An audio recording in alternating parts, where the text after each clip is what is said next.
नमस्कार दोस्तों, स्वागत है आपका मेरे यूट्यूब चैनल मैथ्स प्लस पर। आज हम बर्नौली परीक्षण की बात करेंगे और बर्नौली परीक्षण को समझने के बाद बर्नौली प्रमेय की बात करेंगे। तो सबसे पहले चलिए बात करते हैं हम बर्नौली परीक्षण की। बर्नौली परीक्षण वे परीक्षण होते हैं किसी एक प्रयोग के अंतर्गत, किसी यादृच्छिक प्रयोग के अंतर्गत किए गए परीक्षणों को हम बर्नौली परीक्षण कहते हैं यदि वे 4 शर्तों का पालन करें। हम उन 4 शर्तों की यहाँ बात करेंगे। उससे पहले हम ये समझते हैं कि प्रयोग होता क्या है, परीक्षण क्या होता है। पहले इनको जानेंगे कि परीक्षण है क्या, प्रयोग क्या है। हम उनमें अंतर ही नहीं कर पाएंगे तो हम बर्नौली परीक्षणों को भी नहीं समझ पाएंगे। इसलिए पहले हम ये समझेंगे कि प्रयोग क्या होता है। हमने बहुत सारे प्रश्न पढ़े, उन सब में प्रयोग शब्द बार बार यूज आ रहा है। यादृच्छिक प्रयोग, यादृच्छिक प्रयोग। हम जो भी कार्य कर रहे होते हैं या फिर कार्य करने के बारे में विचार कर रहे होते हैं प्रश्नों को हल करने के लिए, तो वो ही पूरा एक प्रयोग है। जैसे एक पासे को 5 बार उछालना, तो एक पासे को 5 बार उछालना, ये पूरी क्रिया क्या है, एक यादृच्छिक प्रयोग है। यादृच्छिक शब्द इसलिए बोल रहा हूँ क्योंकि हमें नहीं पता इस प्रयोग को करते वक्त हमें पासे पर कैसी संख्या मिलेगी, सम होगी, विषम होगी, 1 होगी, 2 होगी, 3 होगी, यानी कैसी मिलेगी हम उछालने से पहले नहीं कह सकते। तो ये यादृच्छिक है जिनमें पहले कोई संभावना व्यक्त नहीं की जा सकती। तो एक यादृच्छिक प्रयोग यानी एक सिक्के को 5 बार उछालना एक यादृच्छिक प्रयोग कहलाता है। और इसमें डिवाइडेशन हो रहा है, देखो 5 बार उछालना, 5 बार उछालना 5 परीक्षण कहलाते हैं। ऐसे ही एक थैले में 10 गेंद हैं, उन 10 गेंदों में से 4 गेंद निकालना, तो थैले में से 4 गेंद निकालना, ये तो हो गया एक प्रयोग।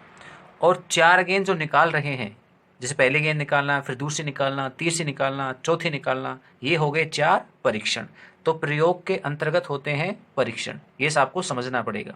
प्रयोग पूरा कार्य, जो क्रियाविधि हम कर रहे हैं वो पूरा एक्सपेरिमेंट है, वो प्रयोग है। और उस एक्सपेरिमेंट के अंतर्गत, उस प्रयोग के अंतर्गत जो पार्टीशन से जो भाग हैं जिनको हम अलग अलग रूप में कर रहे हैं, वो क्या है, परीक्षण है। एक थैले में से जिसके अंतर्गत कुछ गेंदें रखी हैं, उनमें से 4 गेंद निकालना, 4 परीक्षण कहलाएंगे। ऐसे ही ताश के गड्ढे में से 5 पत्तों का चयन करना, 5 परीक्षण कहलाएंगे। ऐसे ही एक सिक्के के जोड़े को 6 बार उछालना, 6 परीक्षण कहलाएंगे। 6 बार उछालना तो एक पूरा प्रयोग हो गया, ये पूरी क्रियाविधि। और पहली बार उछालना एक परीक्षण, दूसरी बार उछालना दूसरा परीक्षण, तीसरी बार उछालना तीसरा परीक्षण, तो 6 बार उछालना 6 परीक्षण हो जाएंगे। तो समझ में आया कि प्रयोग क्या है और परीक्षण क्या है। अब हम बात करते हैं बर्नौली परीक्षण के लिए। एक यादृच्छिक प्रयोग में, एक डेफिनेशन में लिखूं तो एक यादृच्छिक प्रयोग में, यादृच्छिक प्रयोग में होने वाले परीक्षण, एक यादृच्छिक प्रयोग में परीक्षणों को बर्नौली परीक्षण कहते हैं। बर्नौली परीक्षण कहते हैं यदि वो 4 शर्तों का पालन करें। नंबर 1, परीक्षणों की संख्या सीमित हो। क्या हो, सीमित संख्या हो। अब सीमित का अर्थ समझ रहे हो, हम एक प्रयोग कर रहे हैं, उस प्रयोग के अंतर्गत 5 परीक्षण हो, 10 हो, 15 हो, यानी निश्चित पता होना चाहिए कितने परीक्षण हैं उसके अंतर्गत। यदि परीक्षणों की संख्या निश्चित नहीं है, कितने हो रहे हैं हमें नहीं पता है, तो फिर वो बर्नौली परीक्षण नहीं कहलाएंगे। तो परीक्षणों की संख्या सीमित होनी चाहिए, वो काउंटेबल होनी चाहिए, उनकी गणना की जा सके, ऐसा होना चाहिए। यानी परीक्षणों की संख्या नियत, हम उसे n से डिफाइन कर पाएँ, ऐसा होना चाहिए कि n बराबर 5 है, 10 है, 17 है, 20 है। ऐसी वैल्यूज हमारे पास आनी चाहिए जो कि काउंटेबल हो, जिनको गिना जा सके। सेकेंड ऑप्शन है हमारे पास, वो ये है, प्रत्येक परीक्षण स्वतंत्र होना चाहिए। प्रत्येक परीक्षण स्वतंत्र होना चाहिए। यदि वो स्वतंत्र नहीं होंगे तो फिर वो बर्नौली परीक्षण नहीं कहलाएंगे। स्वतंत्र होने का मतलब है पहले परीक्षण के करने पर दूसरे परीक्षण पर कोई प्रभाव नहीं पड़ना चाहिए। हम इस चीज को समझने की कोशिश करते हैं। जैसे एक पासे को 3 बार उछाला, एक पासे को, एग्जाम्पल के तौर पे बता रहा हूं इस चीज को, एक पासे को 3 बार उछाला, तो 3 बार उछालना, ये 3 परीक्षण हो गए। तीनों परीक्षण एक दूसरे से स्वतंत्र हैं। पहली बार उछालेंगे तो पासे पर कोई भी संख्या आ सकती है। पहली बार उछालने का प्रभाव दूसरी बार उछालने पे नहीं पड़ेगा। ऐसा तो नहीं है कि भाई पहली बार उछालने पर मुझको 1 मिला था, अब मैं दोबारा उछालूंगा तो 1 नहीं आएगा साहब, कि आपने पहले उछाला तब आ लिया 1, अब दोबारा नहीं आएगा। ऐसा नहीं हो सकता, संभावनाएं उतनी होंगी दोबारा भी 1 आने की। तो पासे को हम 3 बार उछालते हैं तो ये 3 परीक्षण है वो तीनों कैसे कहलाएंगे? स्वतंत्र कहलाएंगे। हम एक दूसरी चीज पे बात करें, एक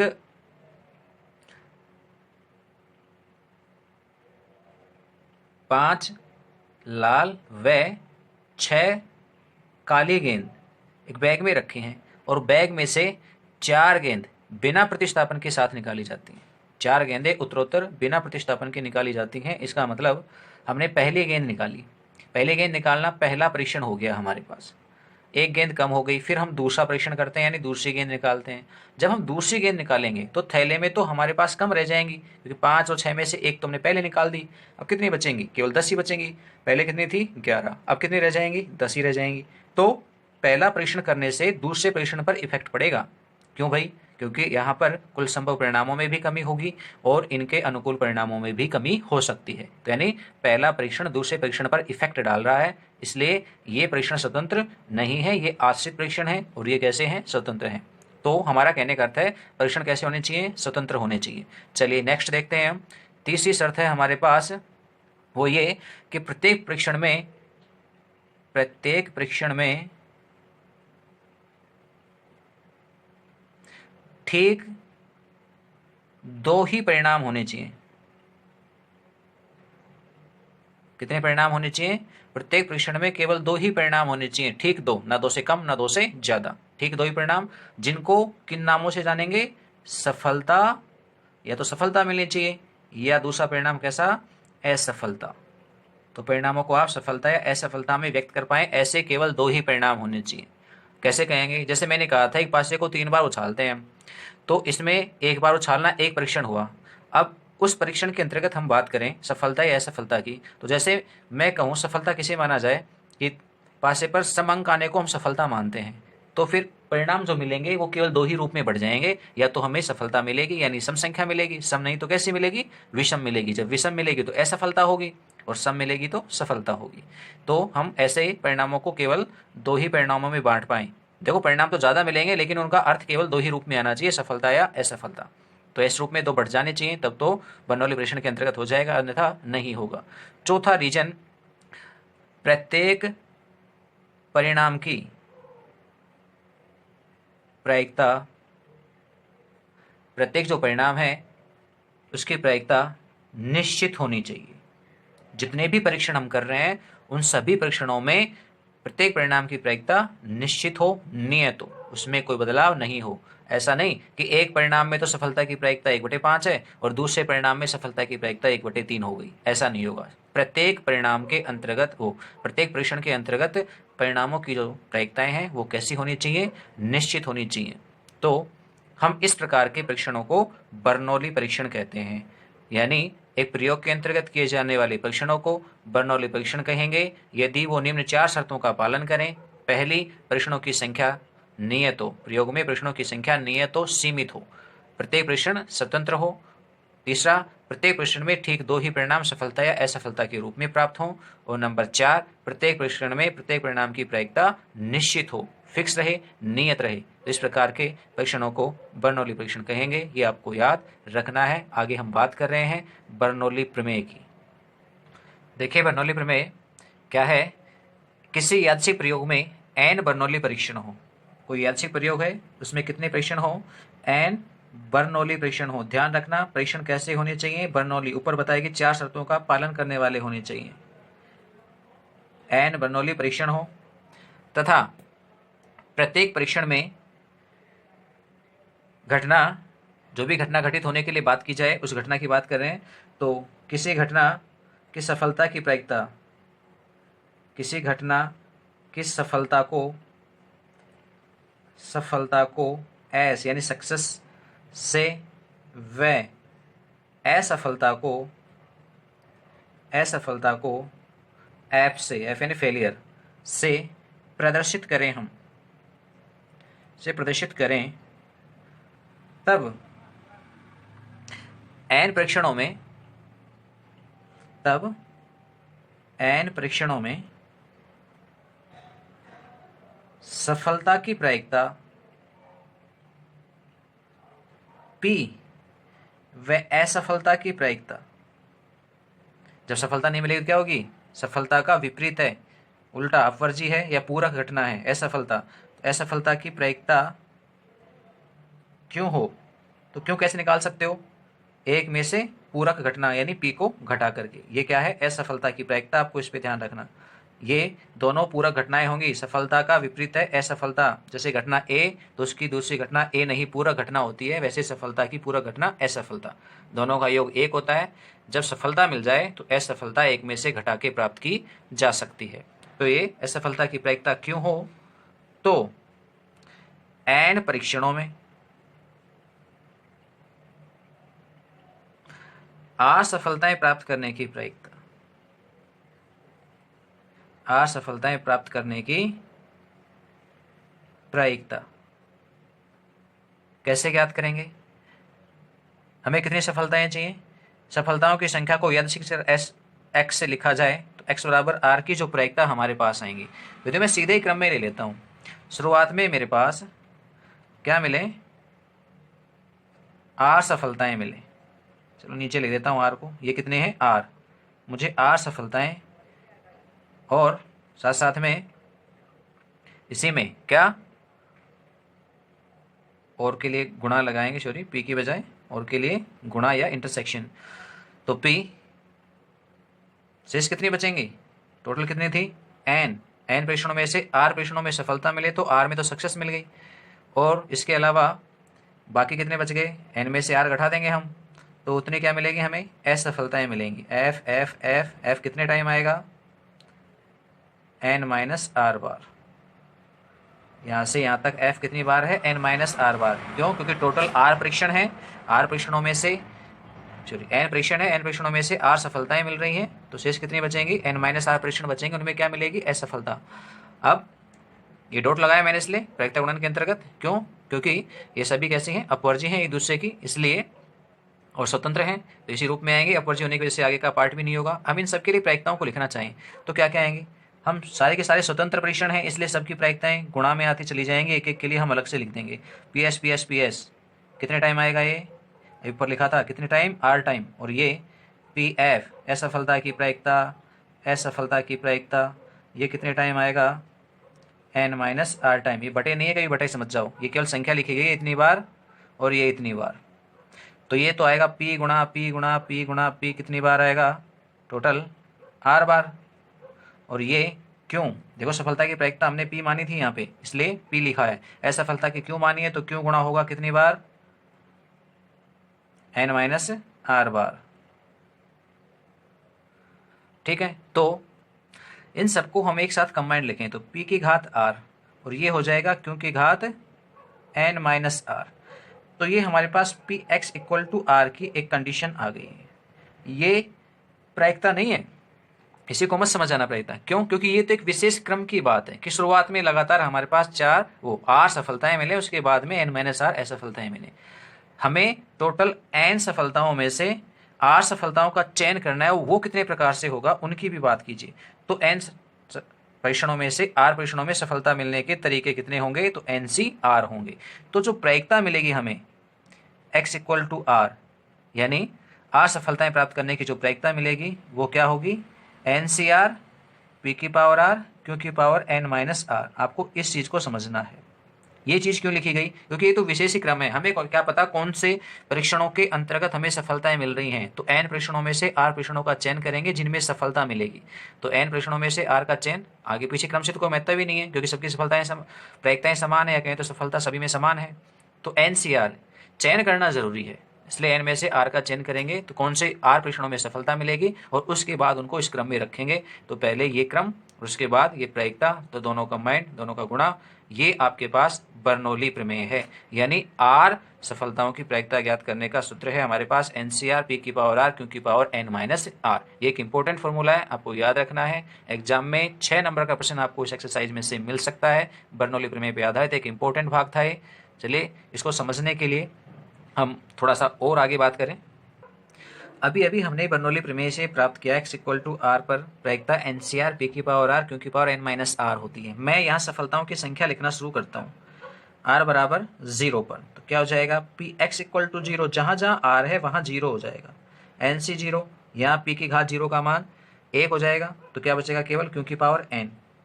r इक्वल टू 1 पर हम बात करें तो क्या बनेगा भाई, p x equal to 1 equal to n C one p की घात 1 और क्यू की घात n माइनस 1। ये क्रम चलता रहेगा। हम इनको और भी लिख सकते हैं, p x equal to 2, r की जगह कितना रखा जा रहा है 2, तो क्या बनेगा आर की जगह 2 रखेंगे तो यहाँ भी 2 आ जाएगा, यहाँ भी 2 आ जाएगा, यानी वैल्यूज बन जाएगी एन सी टू पी की पावर 2 और क्यू की पावर n माइनस 2। ये चलते रहेंगे इसी प्रकार से आगे। तो इन सबको क्रम में मैं यदि यूं का यूं लिख दिया जाए, यानी मैं इन सभी को जोड़ूं यहाँ पे, r इक्वल टू 0 पर पी एक्स इक्वल टू 0 को, पी एक्स इक्वल टू 1 को, p x equal to 0 plus p x equal to 1 plus p x equal to 2, ये चलते रहें और सबके लास्ट में p x equal to n तक मैं सबको जोड़ दूँ तो वैल्यूज क्या क्या आएंगी उन पे ध्यान दो। पहला तो होगा एन सी 0 क्यू की पावर n, नेक्स्ट 1 के लिए आएगा एन सी 1 पी की पावर 1 क्यू की पावर n माइनस 1। ये चीज़ें चलती रहेंगी। 2 वाला एन सी 2 पी की पावर 2 क्यू की पावर n माइनस 2, ये चलते रहेंगे। ये सब क्या है, ये अपने आप में एक द्विपद प्रमेय है। क्या है, द्विपद प्रमेय है। तो आप इसे कैसा लिख सकते हो, क्यू प्लस पी की घात n। इसलिए इस वैल्यूज को यदि समेशन के रूप में लिखें तो इसे द्विपद बंटन भी कहते हैं।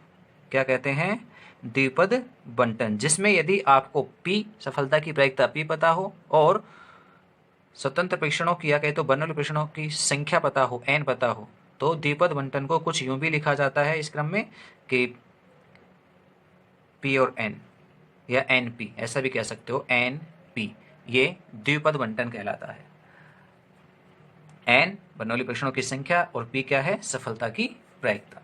तो ये दो पदों के रूप में है। दो वैल्यूज यदि आपको ज्ञात हैं, p ज्ञात होगा तो क्यों निकाल ही देंगे एक में से घटा के, पहले बताया था क्योंकि वैल्यूज क्या होती है 1 माइनस p होती है। तो दो वैल्यूज बताऊं केवल n और p, तो हम ये वैल्यूज बता सकते हैं क्या क्या होगा।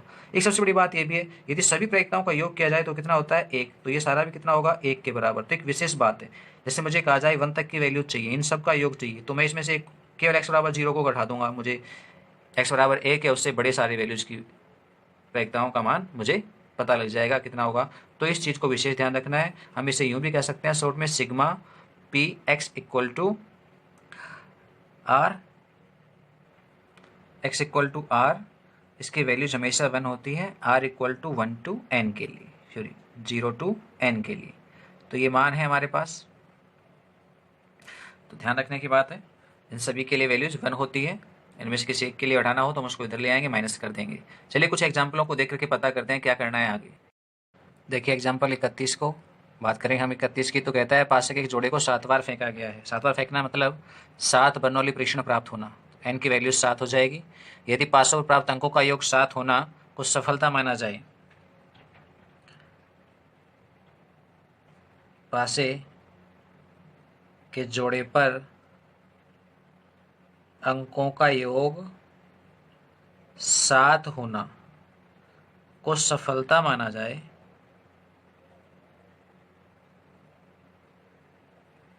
तो सफलता की प्रायिकता p, अंकों का योग 7 होने के कितने परिणाम होते हैं 6, और टोटल कितने होते हैं 36, तो प्रायिकता कितनी आ जाएगी 1/6। 6 कौन कौन से होते हैं पता है, 1 6, लिखो इनको तो 2 5 3 4 4 3 4 3 के बाद 5 2 और 6 1, ये हमारे पास कितने परिणाम हैं 6 परिणाम है, इसलिए अनुकूल परिणाम 6, कुल संभव परिणाम 36, तो प्रायिकता 1/6।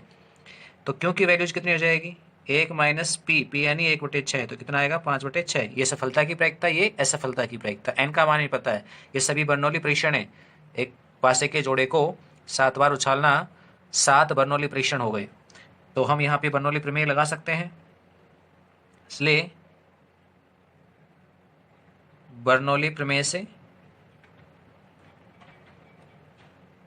x बराबर r इक्वल टू, सूत्र है हमारे पास NCR p की पावर r q की पावर n माइनस r। हम इसमें मान रख देंगे किस किस के, p के, q के और n के। तीन वैल्यूज रखी जा सकती हैं, p x equal to r, और यहाँ पर ये वैल्यूज देखो क्या क्या बनेंगे, n की जगह पे तो 7 c r, p की जगह पर 1/6 r, q की जगह पर 5/6 और 7 माइनस r। r के मान क्या क्या हो सकते हैं 0 से लेकर के और कहाँ तक हो सकते हैं, पूरे 7 हो सकते हैं। तो आप इसे लास्ट 7 तक लिख सकते हो। ये आर के संभावित मान है। अब आर के मानों पे डिपेंड करेगा। आर क्या है, ध्यान दे लेना, आर क्या है, सफलताओं की संख्या है।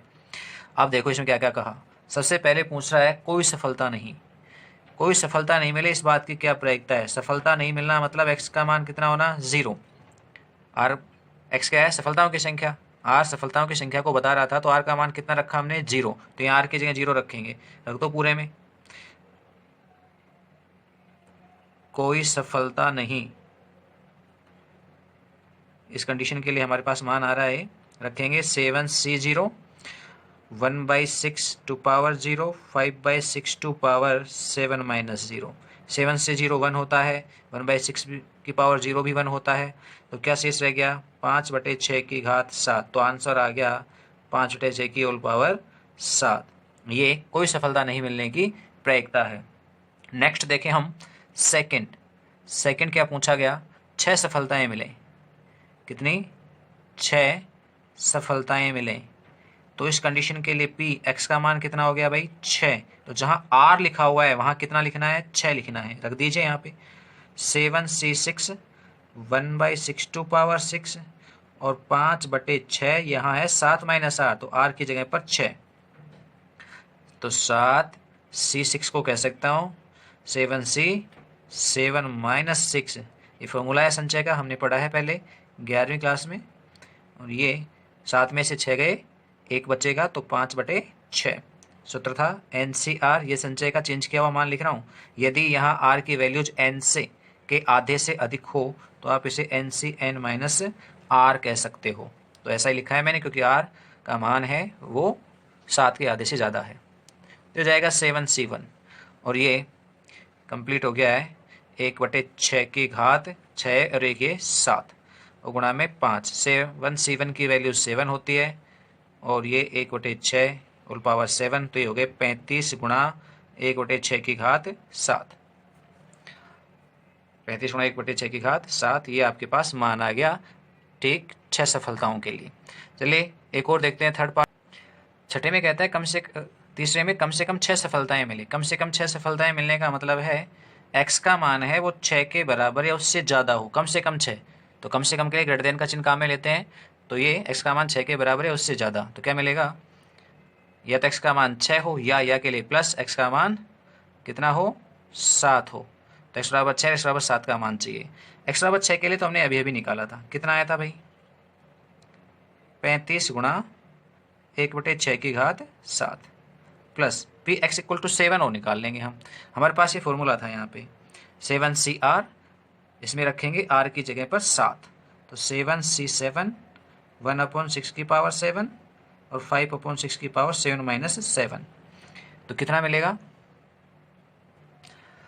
ये हो जाएगा 35 गुणा 1/6 की घात 7 और यहाँ 7C1 1 ही होता है और 1/6 की घात 7 और ये वैल्यूज बन जाएगी कितनी, 1, क्योंकि यहाँ घात कितनी हो गई है, 0।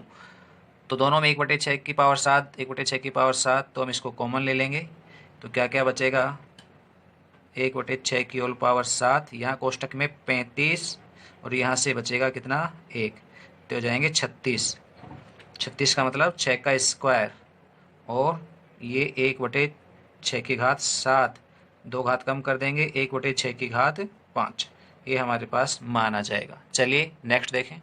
चौथे में कहता है अधिकतम 6 सफलताएं, अधिकतम 6 सफलताएं, मैक्सिमम 6 आनी चाहिए। इसका मतलब हमें क्या वैल्यू चाहिए, P अधिकतम के लिए चिन्ह होता है लेस देन इक्वल टू 6, तो हमें ये मान चाहिए। P less than equal to 6 को आप लिखना चाहेंगे एक बार, देखो लिख के देखेंगे तो क्या मिलेगा। x का मान 6 के बराबर है उससे कम, यानी x का मान 0, कम के लिए 6 से कम वाले सारे मान 1 2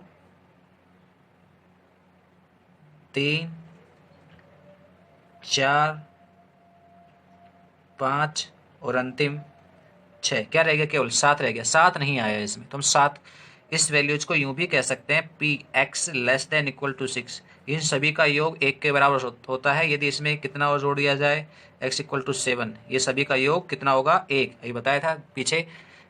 तो ये 1 भाग हटा दें हम यहाँ से, इसको किधर ले जाएंगे, दूसरी तरफ। तो इन सभी का मान आ जाएगा आपके पास। तो ये वैल्यूज तो ऊपर तक थी, ये हमने एक्स्ट्रा और ऐड किया तो ये वैल्यूज 1 बन सकती है, तो हम इसको इधर ले जाएंगे। तो पी एक्स इक्वल टू 7, यानी 7 को हटा दो एक में से, 6 के बराबर है उससे कम तक के सभी एक्स के मानों के लिए प्रायिकता आ जाएगी। और पी एक्स इक्वल टू 7 की वैल्यू जब भी निकाली थी 1/6 की होल पावर 7 होती है। तो यही आपके पास आंसर हो गया है। एग्जाम्पल 32 को देखें हम। कहता है एक अनभिन्नत पासे को बार बार तब तक उछाला जाता है जब तक कि उस पर 6 का अंक 3 बार प्राप्त नहीं हो जाता। अनभिन्नत यानी एक सामान्य पासा है, उसको उछाल रहे हैं बार बार जब तक कि 6 का अंक उसके ऊपर 3 बार नहीं आ जाए। इस बात की क्या प्रायिकता है कि पासे पर तीसरा 6 का अंक उसे 6ठी बार उछालने पर प्राप्त होता है। 6ठी उछाल में क्या मिल गया, सवाल में 6ठी उछाल में 6 अंक आ गया है आपके पास। 6ठी में तो फिक्स से 6 आ रहा है, बाकी जो 5 बच गई, 5 जो उछाले रह गई, उन 5 उछालों में 2 बार 6 आएगा। समझ में आ रहा है? वो कह रहा है 6ठी उछाल में तीसरा 6 आ गया, तीसरा 6 का अंक प्राप्त हो गया आपको। इसका मतलब है प्रथम 5 उछालों में 2 बार 6 आया था। 6 का अंक कितनी बार मिला? 2 बार मिला। अब हम 6 का अंक प्राप्त होने को, पासे को उछालने पर 6 का अंक आने को सफलता मान लें। पासे को उछालने पर 6 का अंक प्राप्त होने को सफलता माना जाए तो सफलता की प्रायिकता P कितनी आएगी? 1/6। भाई 6 केवल एक ही बार आ सकता है तो प्रायिकता 1/6। तो सफलता प्राप्त नहीं होने की प्रायिकता एक में से घटा के प्राप्त कर लेंगे, 5/6 हो जाएगी। ये क्यों का मान है हमारे पास। ठीक है, अब हमें चाहिए, ये सभी देखो बर्नौली परीक्षण है, बार बार कह रहा हूँ पासे को उछालना हमेशा बर्नौली परीक्षण होता है। तो ये सभी बर्नौली परीक्षण है। n बराबर आपके पास 5 होगा, यहाँ 5 में से 2 बार 6 आना चाहिए। 6ठी बार का तो हमें पता है कि उसमें 6ठी बार उछालने पर तीसरी बार 6 का अंक मिलेगा, तो उससे तो इंक्लूड नहीं करेंगे हम, केवल 5 में से 2 के चेन को निकालेंगे। वो कितना आएंगे? n बराबर 5, p की वैल्यूज है, ये वैल्यू चाहिए हमारे पास।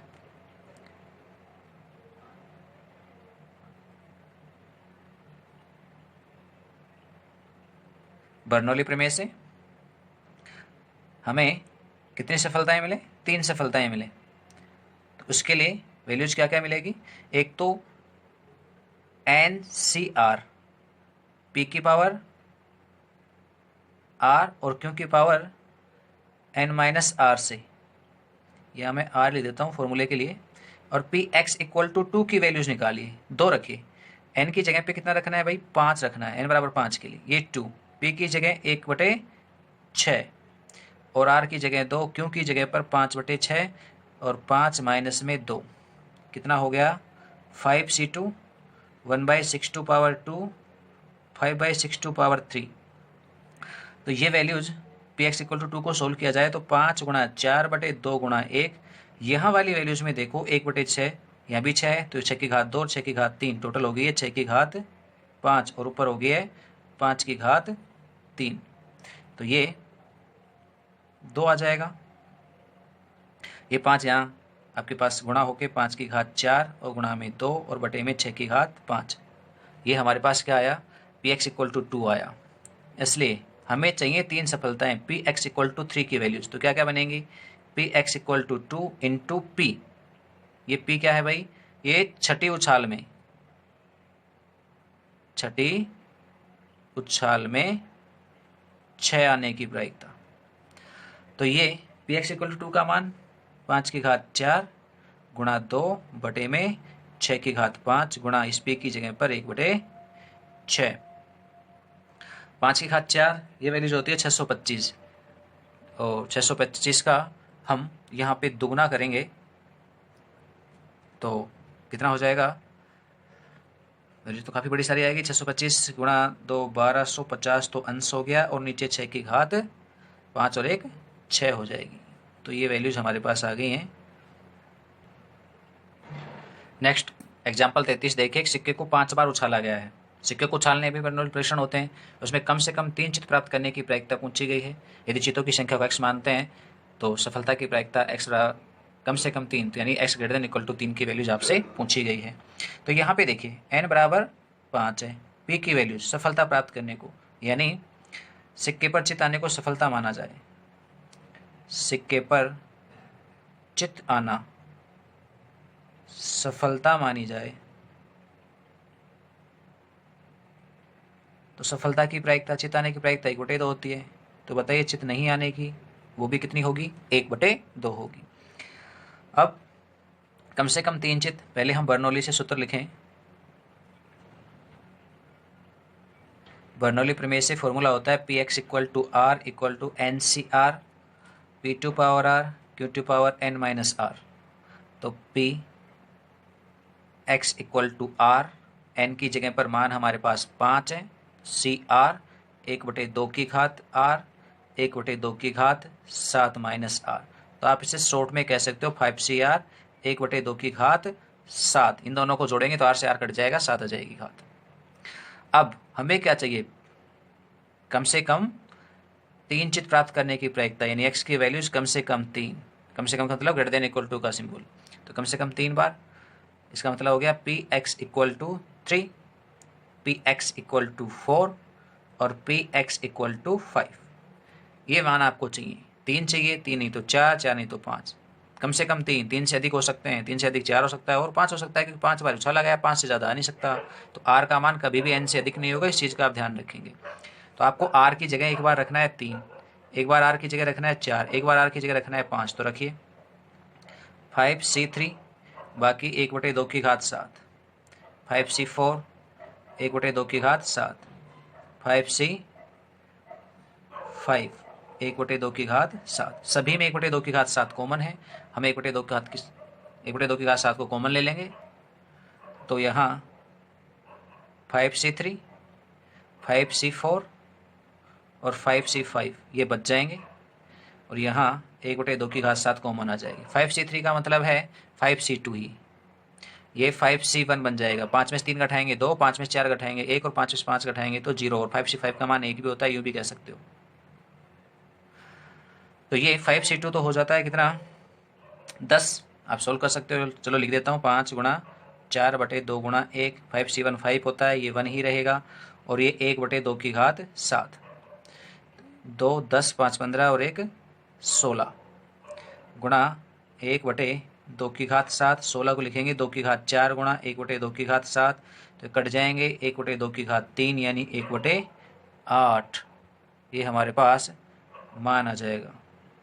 तो यहाँ पे हमने एक जगह पे n की वैल्यूज 5 है, 7 नहीं, तो यहाँ 5 चलेगा भाई।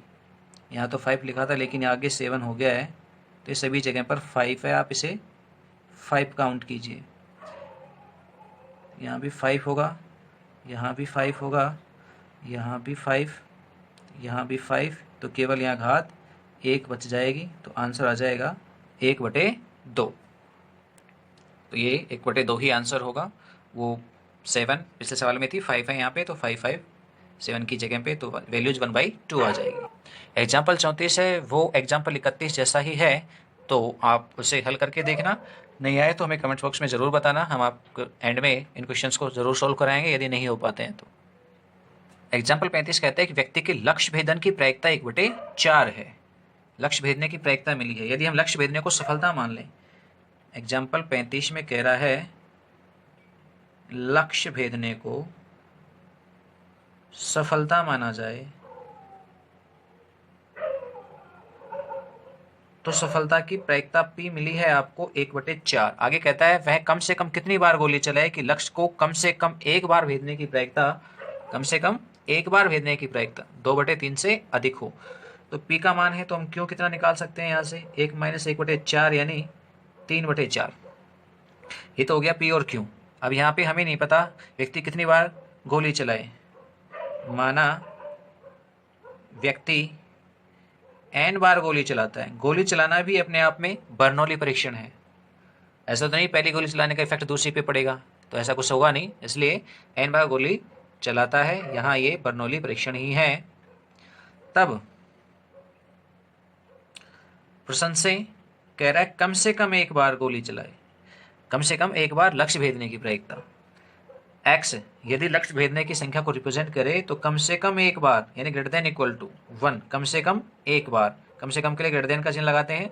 तो कम से कम एक बार लक्ष्य भेदने की प्रायिकता है वो कितने से अधिक हो, 2/3 से अधिक हो। अधिक का मतलब है ग्रेटर देन हो। तो ये मान आपको सोल्व करना है। p x का मान 1 के बराबर है उससे बड़ा, तो अभी थोड़ी देर पहले बताया था हमने, इसमें क्या चीज़ शामिल नहीं हो रही, x बराबर 0 नहीं हो रही, तो हम x बराबर 0 को यहाँ से माइनस कर देंगे, तो ये ग्रेटर देन 2/3 आ जाएगा। ठीक है। अब चूंकि बर्नौली से हम इन वैल्यूज को निकालें, तो बर्नौली प्रमेय से px इक्वल टू r का जो मान होता है वो होता है NCR p की पावर r q की पावर n माइनस r। तो यहाँ वैल्यूज रखें हम, तो NCR p की जगह पर 1/4 की घात r और q की जगह पर 3/4 की घात q n माइनस r। तो ये मान हमारे पास है बर्नौली प्रमेय से, इसमें r की जगह हम 0 रखेंगे, तो px इक्वल टू 0 का जो मान आएगा वो होगा NC0, जहाँ जहाँ r है वहाँ वहाँ 0, ये वैल्यूज 1 बन जाएगी, और यहाँ 3/4 इसकी घात हो जाएगी n। तो ये मान आपके पास टोटल 3/4 की होल पावर n हो जाएगा, क्योंकि NC0 का मान भी 1 होता है, ये 1 गुणा 1 1, तो मान 3/4 की घात n हो गया। इसलिए हम समीकरण 1 में वैल्यूज रखेंगे, यह समीकरण 1 से, समीकरण कहते हैं ग्रेटर देन का चिन्ह है वहाँ पे, तो 1 माइनस वैल्यूज रखेंगे 3/4 की whole power n greater than 2/3, या फिर हम इसको यूं भी कह सकते हैं -3/4 n और ग्रेटर देन 2/3 -1। मैंने दोनों पक्षों में एक घटा दिया, एक घटाएंगे तो एक कट जाएगा या -1 आ जाएगा। अब माइनस से गुणा कर देंगे तो s समीकरण का क्या हो जाएगा, चिन्ह बदल जाएगा, 3/4 की घात n, माइनस से गुणा करेंगे s समीकरण का चिन्ह बदलेगा, यहाँ इसमें भी चिन्ह बदलेगा, एक प्लस का हो जाएगा और 2/3 माइनस का हो जाएगा। हम इन्हें सोल्व करें तो ये आएगा 1/3, तो 3/4 की whole power n less than 1/3। अब n का मान रखिए आप यहाँ पे, n के संभावित वैल्यूज क्या क्या हो सकती है। n इक्वल टू 0 रखने पर यहाँ 1 मिलेगा, 1 छोटा होता है 1/3 से, n बराबर 0 पर क्या मान मिलेगा 1, 1 छोटा होता है 1/3 से, होता है क्या, नहीं होता, तो ये गलत है। n बराबर 1 रख के देखो, 1 रखेंगे तो क्या मिलेगा, 3/4 छोटा है 1/3 से, ये भी गलत है। n बराबर 2 रखेंगे, 2 रखेंगे तो कितना हो जाएगा 9/16, 3 का स्क्वायर 9/16, ये वैल्यूज कितनी आ जाएगी, ये भी लेस देन 1/3, क्या सही है, बिल्कुल नहीं, ये भी गलत है। यहाँ पर आप रखते जाइए, मान रखते जाओगे, आपके पास सबके 3 और रखना है, 4 रखना सर, तो 4 रखोगे तो क्या आएगा 3 की घात 4/4 की घात 4, ये होगा 1/3। तो इस वैल्यूज को देखिए, ये होंगे 81 और नीचे हो जाएगा 256। ये वैल्यूज सही है क्योंकि ये 1/3 से छोटी वैल्यूज है।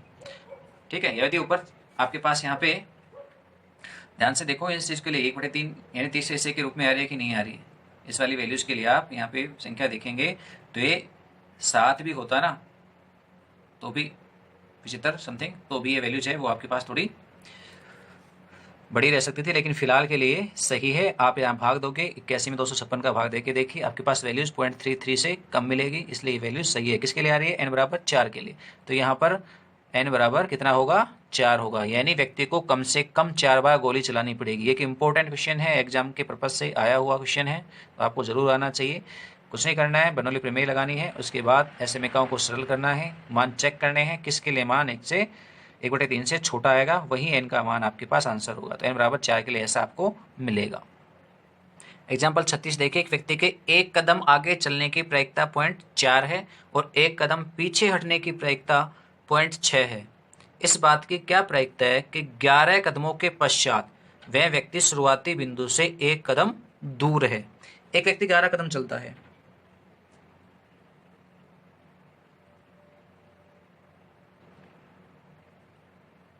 कितने कदम चलता है 11 कदम, 11 कदम चलना 11 बर्नौली परीक्षण हो गए हैं यहाँ पे। ठीक है। अब आगे बात करें, यदि व्यक्ति के एक कदम आगे चलने की यदि व्यक्ति के एक कदम आगे चलने को सफलता मान लें, सफलता माने तो सफलता की प्रायिकता P मिली है आपको 0.4। इसलिए असफलता यानी असफलता की प्रायिकता कहें तो एक कदम आगे नहीं चलना यानी पीछे हटना, एक कदम पीछे हटने की प्रायिकता, एक कदम पीछे हटने की प्रायिकता ही क्या कहलाएगी? असफलता। इसकी प्रायिकता आपको मिलेगी कितनी? क्योंकि वैल्यू 0.6 जो कि दे रखी है, नहीं तो आप घटा के भी निकाल सकते थे पर सवाल में दे दी गई है आपको। आगे कह रहा है 11 कदम चलने पर वह व्यक्ति शुरुआती बिंदु से एक कदम दूर है। ऐसा वो कैसे चल सकता है, इस चीज पे ध्यान दीजिए। मान लीजिए व्यक्ति यहाँ खड़ा है, पहले वो एक कदम आगे चढ़ता है, आगे चला एक कदम, ठीक है, फिर वो वापस पीछे चलता है एक कदम, फिर वो आगे चलता है एक कदम, फिर वो वापस पीछे आता है, फिर वो आगे आता है, फिर वो पीछे जाता है। ये प्रक्रिया चलती रहेगी। उसके पास कितने कदम रखेगा? ऐसे वो 11 कदम रखता है। कितने रखता है? ऐसे उसने 11 कदम रखे। तो यहाँ देखिए उसे आगे कितनी बार चला? वो 1 2 3 4 5 और 6 बार। इस कंडीशन में वो 11 में से 6 बार तो आगे कदम रखता है और 5 बार वो वापस पीछे रखता है। इस कंडीशन में देखेंगे शुरू में तो यहाँ था और अब कहाँ है? यहाँ है आगे। तो कितने कदम का अंतर हुआ? एक ही कदम का। तो ये कह रहा है एक ही कदम दूर होना चाहिए, तो एक कदम दूर है। एक उल्टा विपरीत ऐसा भी हो सकता है वो शुरुआत में यहाँ है, उसने पहली बार एक कदम पीछे रखा हो, एक कदम पीछे, फिर वो यहाँ से एक कदम आगे रख देता है, फिर एक कदम पीछे बढ़ता है, फिर एक कदम आगे, एक कदम पीछे। एक प्रक्रिया वो करता रहता है, आगे पीछे एक एक कदम रखते जाए। तो उसके पास इस वाली कंडीशंस में क्या होगा? ये 11 है, तो यहाँ देखो पीछे कदम रखने की कंडीशंस 6 है और आगे कदम बढ़ाने की 5 है। यहाँ आगे कदम बढ़ाने की 6 और पीछे कदम रखने की 5 है। यदि मैं यहाँ पर आगे कदम रखने को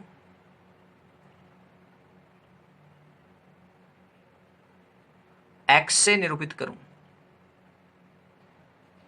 इन सफलताओं की संख्या के लिए, सफलता की प्रायिकता शुरुआती कदम से एक कदम दूर रहने की प्रायिकता क्या क्या चाहिए हमें? तो यहाँ पर x की दो वैल्यूज हमारे पास मिलेंगी। एक तो कितनी आएगी? 6 और एक आएगी x इक्वल टू 5। इन दोनों में से कोई सा भी हो सकती है, ये हो सकती है या ये, तो या के साथ होंगे ये दोनों, ठीक है। तो हमें इन्हीं की प्रायिकता चाहिए, यानी हमें क्या चाहिए? पी एक्स इक्वल टू एक तो 5 या को किससे लिखेंगे? प्लस से, पी एक्स इक्वल टू 6। हमें ये प्रायिकताएं चाहिए और इन प्रायिकताओं को ज्ञात करने के लिए हम बर्नौली प्रमेय को काम में लेंगे। तो बर्नौली प्रमेय से सूत्र है हमारे पास बर्नौली प्रमेय का, क्या है? P x equal to r n C r p की पावर आर क्यू की पावर एन माइनस आर। तो हम इसमें मान रखेंगे p x equal to r, पहले तो एन का रखें, एन हमारे पास कितना है टोटल? 11, ठीक है, और r as it is p की जगह पर 0.4 और क्यू की जगह पर 0.6, 11 माइनस आर, ठीक। अब आ जाइए हमारे सवाल के ऊपर, प्रायिकता जो हमें चाहिए थी पी एक्स इक्वल टू 5 और पी एक्स इक्वल टू 6 पर। तो हम एक बार आर की जगह रखेंगे 5, तो रखिए 5, 11C5 और 0.4, आर की जगह कितना रखा गया है? 5। देखो 5 आया तो यहाँ भी 5 और यहाँ भी 5, तो ये 5 हो जाएंगे और 0.6 की घात 11 माइनस 5 यानी 6 हो जाएगी। प्लस सेकंड भाग है x इक्वल टू 6, तो आर की जगह कितना रखना है? 6 रखना है, तो रखें 11C6 और 0.4 की घात 6 और 0.6 की घात यहाँ हम रखेंगे 6, तो 11 माइनस 6 यानी 5 हो जाएगा। सरल कीजिए आगे, 11C5 और 0.4 की घात 5, 0.6 की घात 6 और 11C6 को मैं 11C5 कह सकता हूँ। इस 6 को घटा दूंगा 11 में से तो कितने आ जाएंगे? 5। ये संचय का सूत्र थोड़ी देर पहले भी यूज लिया था हमने, वो काम में लिया है। इन दोनों में जो कॉमन है वो हम कॉमन ले लेते हैं। एक तो मिलेगा 11C5, ठीक है, और दूसरा 0.4 की घात 5, जो घात छोटी होगी, यहाँ 5 है यहाँ 6 है, जो छोटी होगी वो कॉमन आ जाएगी। 0.6 में घात छोटी कौन सी है? 5 वाली, तो 0.6 की घात 5, ये कॉमन आ गया। यहाँ से क्या बचा 0.6, यहाँ 6 थे, हमने 5 ही बाहर निकाला है तो एक पद रह जाएगा, वो यहाँ आ गया है। यहाँ 0.4 की घात 6 थी तो एक पद यहाँ बचेगा, 0.4 यहाँ आ जाएगा।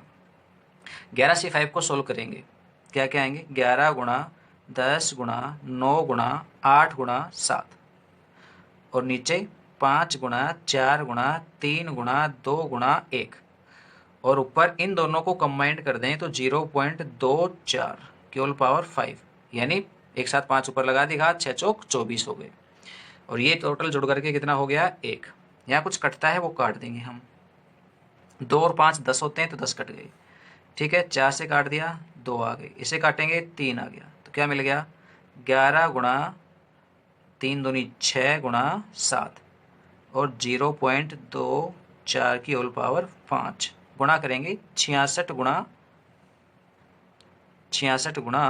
7 गुणा 0.24 की होल पावर 5, तो ये कितना हो जाएगा गुणा करने पर 462, और गुणा में 0.24 की होल पावर 5, ये हमारे पास क्या आ जाएगी प्रायिकता आ जाएगी।